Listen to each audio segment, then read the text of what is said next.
Let's start with the basis that a lithium-based electric vehicle absorbs a huge amount of energy in its creation. And most of the lithium processing, most of the aluminum processing, most of the silicon processing, and that's what's in the frames, is all done in China, and it's all done with soft coal. So the carbon footprint for these things is not being factored into most people's carbon assessments when you're determining where the break-even price is in terms of carbon. If you do that, there are any place in the world that runs on a mix that is more than 70% fossil fuel, which is the vast majority, you're talking at a break-even time that approaches a decade, if not more. And that's for light vehicles. You get into heavies, it extends it out considerably. Now, there aren't a lot of EV heavy vehicles, so take that for what it is. So that's problem number one. Problem number two, if you want to electrify transport in North America, you need to double the size of the grid.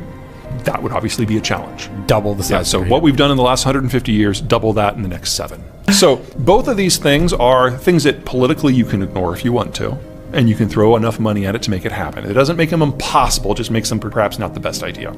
But there is something out there that makes it impossible. If you want to double the size of the grid, if you want to electrify transport, and if you want to do it on a schedule that people say we want to achieve by 2030, that means we need 3 times as much copper, 4 times as much chromium, 4 times as much aluminum, 10 times as much nickel, 18 times as much graphite.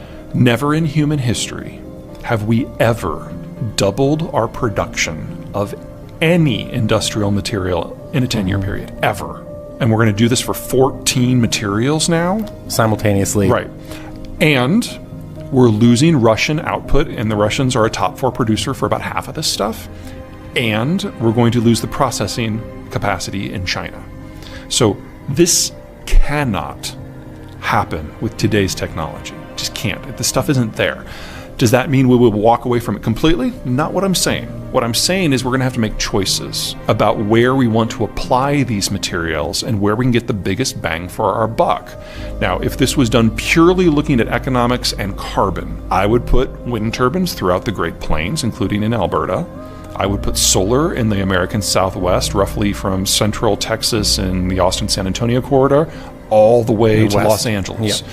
And then I would spend most of the money and most of the resources that we have on transmission from those zones to the places that don't. And that would probably gobble up almost all of the material, or like our, quote, share of global materials. Now, the materials are not available globally. So we're going to be able to do more in the Western Hemisphere than the Eastern, but we also have better wind and solar frontage in the Western Hemisphere than the Eastern. But putting up solar panels, the only place in the world that it's dumber to put solar panels up than Toronto is Berlin. And so these are the 2 capitals that are pushing this the hardest. It's just absolutely asinine. One of the fun things that we're seeing in the green community right now is a conversation which is degrading into a debate, which is degrading into a knife fight between the Greens of California and the Greens of Germany. Because the 2 of them have very similar policies when it comes to encouraging renewables.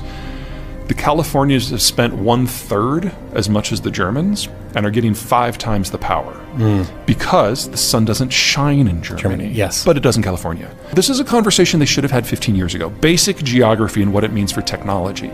They're having it now. It's overdue, but I'm glad they're having it. And if you start playing the results of that conversation against this materials shortage we're coming across, the Greens are going to be the ones at the lead of deciding where this works and where it doesn't. And that is absolutely the community we want making this decision. We're not there yet, but we are rapidly moving in the right direction. EVs don't make the cut.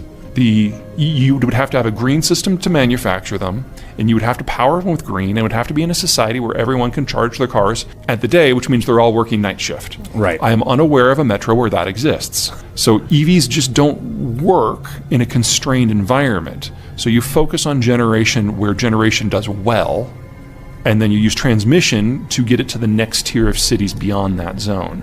That's still a really good start. Well, let's start with the supply issue because it's relevant for nuclear too. Single largest supplier of uranium to the world is Kazakhstan. And most of that stuff is processed in either China or Russia. So we honestly can't, that's like 40% of global supply that is under a degree of threat right there. So while I certainly agree that nuclear should be part of the solution, we do have an absolute limit as to how big it can get, even before you consider the political obstacles Saskatchewan does have a lot of uranium too. That is true. And Canada and Australia are the two countries that are expanding their output most quickly. But it's just the process for bringing uranium on doesn't just involve the mine, and then it's the milling, then it's the yellowcake, and then it's the hexafluoride processing and the spinning down. There's a lot of infrastructure steps before you get to fuel.